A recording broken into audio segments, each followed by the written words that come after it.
Hi, I'm Jordan Betteridge from Hyperautomate, and as promised, this is the first in a series of educational videos where we'll be sharing on how AI is changing the way businesses operate, show up, and compete. This series isn't about tools, prompts, or quick wins. It's about understanding what's actually changing, why it matters, and what businesses need to do differently going forward. Today, we're starting with one of the biggest shifts happening right now, AI search and the new ranking reality. To understand what's changed, it helps to understand how search used to work. For many years, SEO was about optimizing for algorithms. Search engines ranked pages based on signals like keywords, backlinks, and technical structure. That meant content was often written to capture traffic rather than clearly explain something. How-to guides repeated the same information over and over again across different businesses. And success came from volume more than depth. From around 2010 to 2022, that approach worked. What has changed is how search engines now process information. AI-driven search doesn't just scan pages. It reads them, it interprets them, and it compares information across multiple sources and then generates an answer. Instead of asking, which page should I rank, AI is now asking, who understands this topic well enough to explain it clearly? This is why SEO is no longer about tricking a search engine into clicking a link that leads to your website. It's about teaching an artificial intelligence who you are, what you know, and why you're a credible authority on the topic.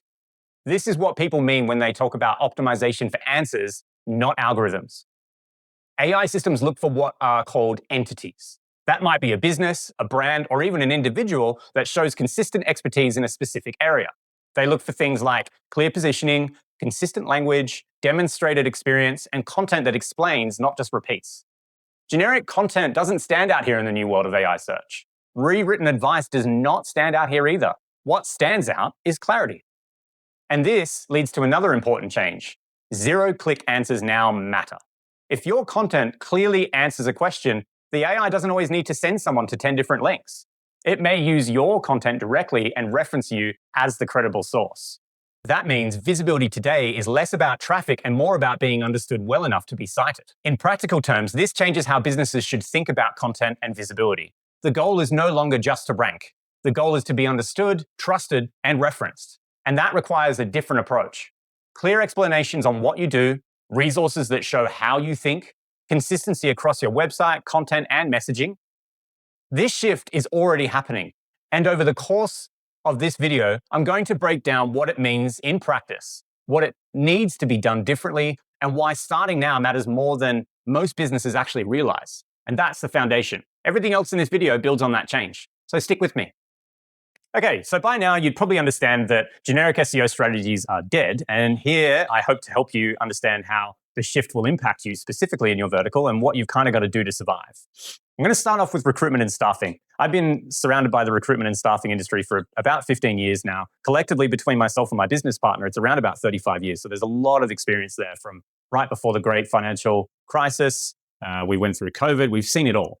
And one of the things that I wanted to focus on was the reality check. So to kind of zoom in here and show you that in 2017, Seek effectively blocked something called Google for Jobs. They blocked it from crawling their data and to protect their walled garden. And as a result, Google for Jobs has never actually launched properly in Australia. So if you're being told by your web developers that their SEO is strong because your jobs are on your website because they've got Google's structured data, it's wrong. And unfortunately, it's a lie. This is something that I'd hoped to personally stop in order to help businesses reduce their costs on web services and ultimately spend more time on a better and stronger strategy being the Knowledge Hub. So the Knowledge Hub is simply based on the fact that we can't compete with Seek. No one can compete with Seek in Australia on volume. So what we've got to do is we've got to post more authority-based content pieces. Now, when I say authority-based content pieces, I'm talking about salary guides. I'm talking about even reverse case studies, for example, where if you have spent a lot of time and money on putting together a salary guide, most people in the past would gate that. So you could only get access to it if you put that information down, and then you would get a copy emailed to you. We need to be publishing these sort of resources publicly so that AI can actually read them and search them. And to support the question that does get asked, if someone copies your content, AI is smarter than us in a lot of aspects. So it will actually identify that, and it will be a first in, first serve type thing. You can also talk about market analysis and content that actually helps humans make a proper decision and stop focusing your job on being more of a place for people to apply for jobs and for them to come to a place where they have a sense of belonging. Moving on into the professional services areas, so that's like finance institutions or anyone that sells their services for their time.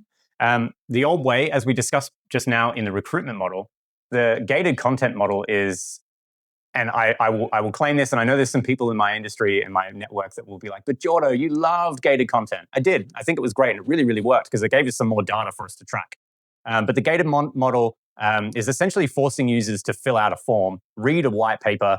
And if you think that you're kind of left thinking that you're generating leads, but you're actually hiding your expertise from the AI that wants to recommend you. So we need to make those things public now.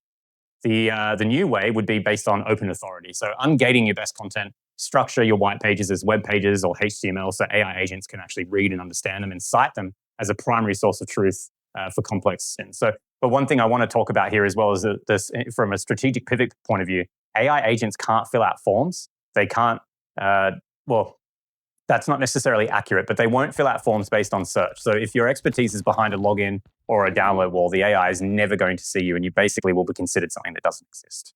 So for professional service firms, it's definitely important to start re-strategizing how you're developing your content and make it as accessible as possible. The more information you have out on the table, the more AI will see you as a credible source. So moving on into SaaS. The old school SaaS pitch model was based out of like landing pages full of marketing fluff, like best in class and revolutionary new app. Users and AI ignore this because it offers no proof. We've got so much access in the world today for information that people are, it's an interesting concept. People are becoming less lazy, but they're also becoming more reliant on other tools to help them make more informed decisions. So what we need to do is focus on a new way of that technical proof model. So treating your documentation as your marketing and creating detailed migration guides and comparison tables that prove exactly how your tool solves a particular problem. And the strategic pivot there is that developers and CTOs ask AI technical questions. So if your doc provides the answer, the AI recommends your product. For the salespeople and the account management teams of SaaS companies, this is really, really helpful because it puts all of your resources in an open plan. There's a lot of fear about people letting off information that might make them look less credible. It's okay. One way or another, because AI is here and it's not going anywhere, it's going to find your information and it's going to find people's opinions on your information. So you might as well spend some time internally putting that together. There's loads of different professionals out there that can help with policies, procedures, SOPs, and all that sort of jazz, and use AI to help you do that. My business partner and I spend so many times in a day sort of questioning different items of content that businesses offer and making constant recommendations or even rewriting them for them. So it's really, really important that we open up that channel and allow AI in to understand who we are so we're considered that credible source. So a lot of people ask me, Jordo, how do I write content that isn't AI written or isn't stuffed with keywords? Because that's the old way we used to rank in SEO. What I'm going to do now is talk to you about the EEAT element of content, which stands for expertise, experience, authoritiveness, and trustworthiness. So AI can't have life experience. To beat AI, you must prove a human was actually there. For recruiters, the war story, for example, don't just list the job, write a case study. How we found a Rust developer for a fintech in 3 days. Show the struggle and the solution and who was involved in that. And from a professional services perspective, on experience, the partner's voice. Articles written in the first person by partners. When I defended this case in the Supreme Court, the key challenge was X, Y, Z. Or for SaaS, implementation diaries, for example. Don't just show the feature, show a devlog of how specific customer migrated their database using your tool. Moving on to experience. For recruitment, it's all about the niche. 2025 Python developer salary guide for Sydney. It's very, very specific. What that does is it gives detailed skill matrices that prove that you know the market better than a generalist. And you're actually just getting this information from your data. For professional service firms, from an expertise perspective, looking at something like a regulatory deep dive, 3,000-word white papers on new legislation. Structure it so AI can use this as a reference manual. And for SaaS, it's that technical library, API documentation that actually works, architecture diagrams, engineering blogs explaining the why behind the code, etc. And the universal strategy here for expertise is implementing the profile page and author schema. Explicitly connecting your content to a specific human expert's LinkedIn profile and credentials in the code is going to give you massive brownie points when it comes to helping AI understand whether you're credible or not. Moving on to authoritativeness, the reputation element is huge, right? We're constantly saying as businesses that we're different and we're unique because of X, Y, Z. What we really need to dive deep in here is how much authority we can actually share with our industry. So who else says that you're good? AI looks for citations from other trusted entities in your specific industry, and a dead giveaway would be Google reviews as well. So for recruitment, the industry voice is something that I hear a lot. There's a lot of influencers out there, but what we want to do is be quoted in the Financial Review, for example, about labor stats and having your salary data cited by news outlets. Professional services is that keynote speaker sort of mentality. Videos of partners speaking at industry conferences or backlinks from professional associations like the Law Society. And for SaaS companies, that ecosystem leader, integrating listings on major platforms like Salesforce, App Exchange, or best of mentions by G2 or Capterra. It's so important that we have our businesses listed out in other authoritative open source information centers in order to be trusted as an authority in the space. From a universal strategy, linking out to authoritative sources like .gov.edu and ensuring that they link back to you is super important. From an authority's perspective, the universal strategy could be something like linking out to authority sources like .gov or .edu and ensuring that they link back to you. You must be part of the neighborhood of trusted sites to be considered a peer.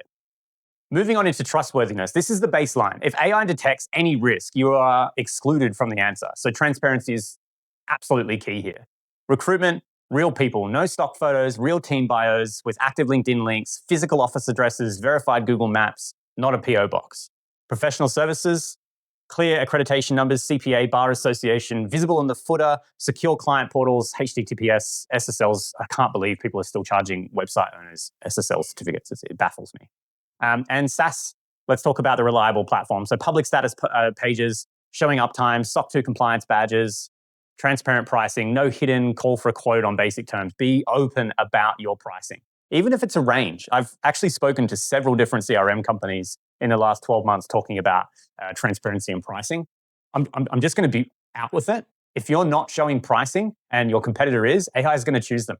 You're going to miss out. And that's just how it goes. Okay, great. So now that we've gone through EEAT, and just to recap, that stands for experience, expertise, authoritativeness, trustworthiness.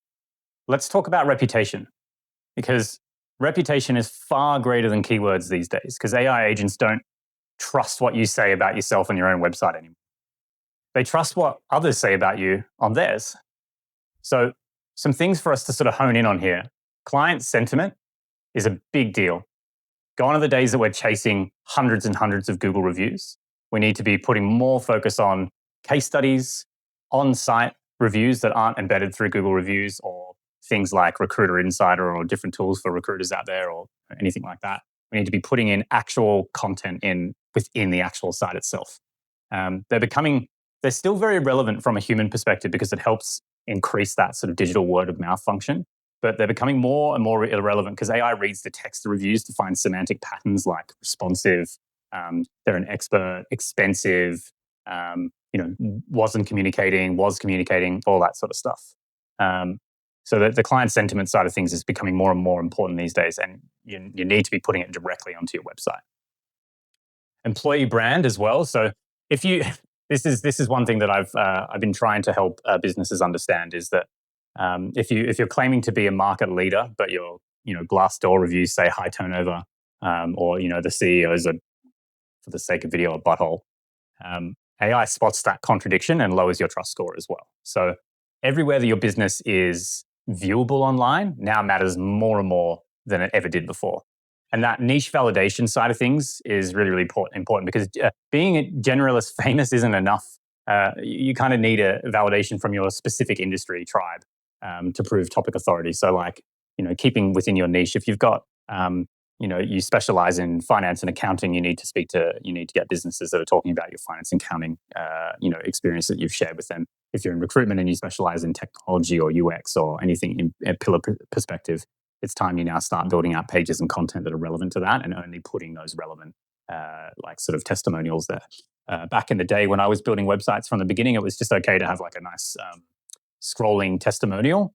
But without names and information, obviously we've got to respect other people's privacy. But if those testimonials aren't talking about something specific and they're not relevant to a particular page, say for example a contact page, Google and AI definitely don't see that as a positive anymore. So there's a little bit extra work there, but there's a lot of strategy. And I'm happy to help if you want to drop a line. Just send me a DM and I can try and point you in the right direction. That's totally fine. So the anatomy of sentiment and sort of how AI reads it is pretty clear. And I hope this diagram sort of helps those viewers watching today. So a great agency, thanks for help. It's pretty generic. The recognition of you as a business doesn't really help at all either. And AI won't actually put this on your score. It's not necessarily bad because, humans might see that and go, oh, that's great. So, X person has said they're a great industry sort of body within that, particular sort of pillar that they're sitting in. But the trust and weight of that trust, AI wouldn't put much onto there. For example, and I'm being a little bit self-loving here. So a strong signal is that in your testimonials and reviews, asking your clients to be more specific and clear. So Hyperautomate placed a senior React dev with us in 48 hours. Their technical vetting was spot on. So this is very specific stuff. And the entities were found. Roles, they were talking about dev, we were talking about speed, 48 hours, so we're being very specific, and skill is like vetting and all that sort of stuff. So the trust weight to AI is much, much better. And I like this little bit that I kind of put together. And by the way, this is an entire app that we built just for this video. If you've got any questions about that, feel free to drop me a line. The deadly sin, review gating. So don't use software that pre-screens reviews and only sends five-star ones to Google. This is kind of a violation of Google's policy. If AI detects review manipulation or suspiciously perfect score, 5 stars from 500 reviews, it can actually do like a task, what we call de-indexing your reviews entirely. And now that AI is looking at everything, authenticity is much, much more important. So there's a lot of companies out there that have got lots and lots of 5-star reviews, but and their internal focus is that, hey team, we need to get multiple 5-star reviews. That used to work and help because of the weight and the locality and all of that sort of stuff from a geographical perspective. That used to work, but now what AI wants to see is a 4-star or even a negative review and how you handle it. So responding to those reviews and the ability to actually break down those reviews and pull them apart is actually getting more and more complicated. So you can see that with reputation and how your business is perceived online is really, really important. The detail of how it's perceived online is also important as well, and it's really, really important that you spend some time looking at this and making sure that you are responding to reviews and going onto your website and making sure that your testimonials are relevant. Like a simple thumbs up emoji is just not enough, and it's actually not going to help you because what you're doing is you're causing the AI to spend more time looking over your site whilst your competitors are being more direct. All right, great. So we've been through reputation. Hopefully this has made a little bit of sense to you. In a nutshell, when it comes to how your industry is going to be impacted,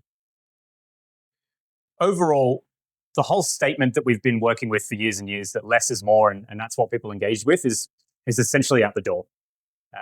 So it's time to now really start building out the information that your business has that's designed to assist the target audience that you're trying to achieve to work with.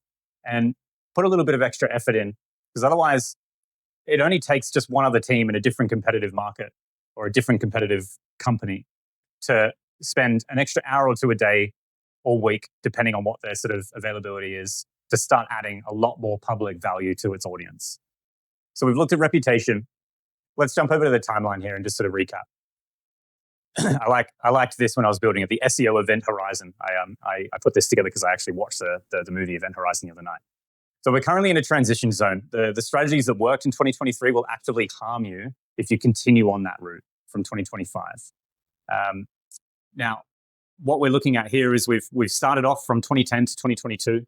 Agencies, sold 10 blog posts a month filled with keywords. Success was measured purely based on traffic volume, regardless of the quality. It was essentially just a numbers game, and that's the old metric. So keywords, backlink quality, word count, and technical. 2024 to 2025 last year, Google essentially started, going down the route of trust and AI as well, where Google killed generic content. The only thing that ranks is experience, and you must prove as a business that you are a real entity with real expertise. So the current metrics that you need to be looking at is your verified authorship. So if you're posting content, you're building pages, or you've got human beings that are involved, members, that's not going to cut it anymore. It's time to start building out team member profile pages and talk about their expertise, their experience, their authoritativeness in their role, and why people trust to work with them. The future from 2026 onwards, so today onwards, humans will and already are visiting websites a lot less. AI agents are visiting them for us, and your website becomes more of a database or an API, actually. And that feeds answers directly into the user's assistant. So the metrics that we need to be focusing on today in order to stay competitive online is our structured data or our schema. And that's not just code in the background. That's how much information we're sourcing, how easy is it to navigate. Instead of just a blog page, we need to have things like resource hubs and have a good experience where we can sort of filter out the purpose of those sort of resources and who they're going to benefit.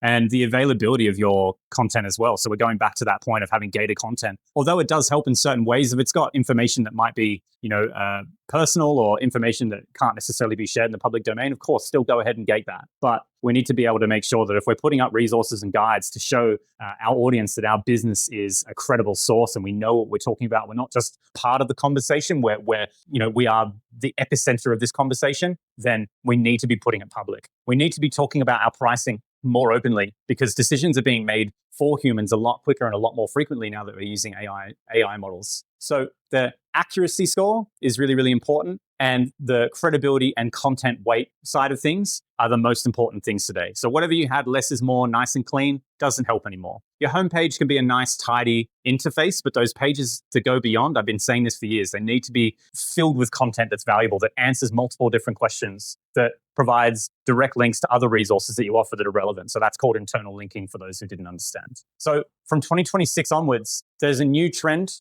It's here to stay, and that is AI searchability. If you haven't gotten this as a super important part of your marketing strategy, you need to add this today. It's so important that you start to think about how your business will be able to articulate its actual USPs into the market so you don't get left behind. Now, I just want to end on a note that these videos are very new to me. I'm very confident in a room, so I appreciate you sticking with me for this long. I know it's a long video. I know I stutter and and every now and again, but I'm still working on my confidence. And hopefully, as you follow along across the next year and hopefully into the future with the content that we put together, I'll be able to clear up. So I just wanted to say thank you so much. You've done me a great service by spending some time with me here and dealing with all of my stuttering. Thanks again. My name is Jordan Betteridge. I'm the co-founder here at Hyperautomate Consulting, and this is AI Searchability.